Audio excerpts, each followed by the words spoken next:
Yeah, your quarterback stinks, guys. He stinks. He's a boring check down Charlie with no balls. He is just good, and the problem is that like he stinks in the way that The most annoying I don't know, stink. like he stinks. He doesn't suck. He doesn't suck like Zach Wilson sucks, right? You look at Zach Wilson, you're like, all right, we're gonna lose every game you start. Derek Carr, he's going to go win you 8 games. So the problem is that you're never going to be drafting in the top 5. You're really not even going to be drafting the top 10. You'll be drafting at like 13, 14, or 15, which show me the franchise quarterback at those positions. Show me the franchise edge at that position. Show me the franchise left tackle. I mean, it's rare, like you're going to get good pieces there, but you're not going to get the most elite pieces. And you guys need the most elite pieces right now. It is time to start over.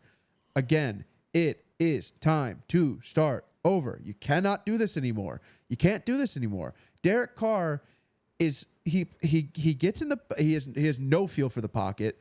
He's the most scared quarterback I've ever seen. It's like he's a robot. He does it. It's like hut. 1, 2, 3. Oh, nope. First read's gone. Boom. Check down Charlie. Boom. There we go. You know what he reminds me of? What's that? You're gonna love this. I think a lot of you guys will relate to this, but I know Andy will especially. He reminds me of when you're playing the CPU in Madden. Oh, 100%. 100%. That's what he is. That's 100% what he is. And it's like it's fine. Never any bad Brett throws where it's like into double crazy picks. It's always just missed throws. It's like inaccurate passes that he he even has like a Madden like reaction, like a computerized Madden where he like kind of like goes like this and he's like, yeah. It's just an overthrow or an underthrow. His team traded their future to bring in his best friend to play wide receiver and then cut him 9 months later. I mean, that's how mediocre this guy is. He's the definition of mid. He's just stinky. He's just like, oh, you're there.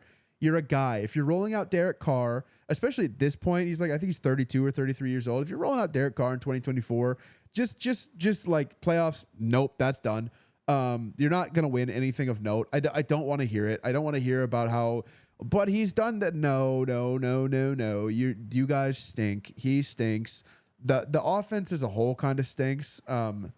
I don't know. I mean, do you have anything to add? I mean, are you going to seriously sit here and tell me, and you mentioned it before, but are you seriously going to sit here and tell me that you guys would be better off, that you guys were better off moving off of Andy Dalton and moving off of Jameis Winston to pay Derek Carr $100 million? I mean, I really want to know from a Saints fan's perspective, do you feel like that was the right move? Because I can tell you right now it wasn't. You might as well have just kept Andy Dalton in there, and then you would have had a chance at one of these quarterbacks last year.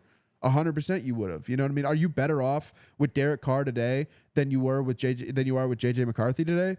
Are you better off with Derek Carr than Michael Penix or even Drake May or Jaden Daniels? Like, you guys would rather just roll forward with Derek Carr than having at least some fresh young blood in there? I mean, it's ridiculous. It's tough. It's tough, man. It's a really tough place to end up because, and again, I mean, I want to blame Derek Carr.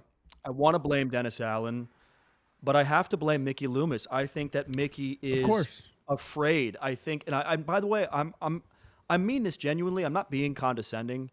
I understand the fear, right? Your job's on the line. Your legacy's on the line. Yeah, you don't. 100%. It's the same thing with as Lions fans. Before we traded away Matt Stafford, before we brought in Dan Campbell, and Jared Goff, who you guys all probably know.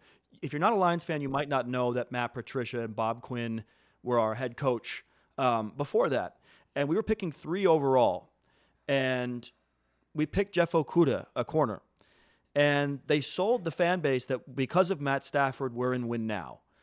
And they kicked the can down the road of the rebuild. And finally, we got a new GM and a new head coach, and they traded Stafford for 2 first-round picks and Jared Goff to Los Angeles.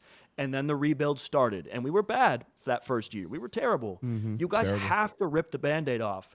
And I'm worried that this is an arrogance and a fear and an ego and a pride on Mickey's end to go out and pay Derek Carr $100 million and go, look, I can't be bad. I can't be bad. I Yep. can't be bad. Not even for a season, I can't be bad.